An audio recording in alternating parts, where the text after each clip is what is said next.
பண்ணலாமா? இது நான் புதுசாக வாங்கியிருந்தேன், இன்னைக்கு தான் வாங்கினேன். இது சூப்பர் மார்க்கெட்லேருந்து வாங்கினேன். இது ஜப்பான்லேருந்து வந்துருக்கு. இப்போ நம்ம அன்பாக்ஸ் பண்ணலாமா?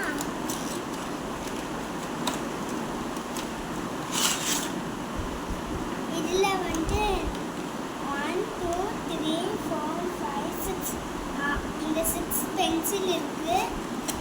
அடுத்து இந்த ஒரு ஷார்ப்னர் கொடுத்துருக்காங்க, ரொம்ப க்யூட்டாக இருக்குது. அடுத்து ஒரு ஸ்கேலும் கொடுத்துருக்காங்க, வலியுது, கொஞ்சம் கூட வரையவே மாட்டேங்குது. அடுத்து நிறைய ரப்பர் கொடுத்துருக்காங்க, அது 2 யூனிக்கான ரப்பர் கொடுத்துருக்காங்க. அடுத்து ஒரு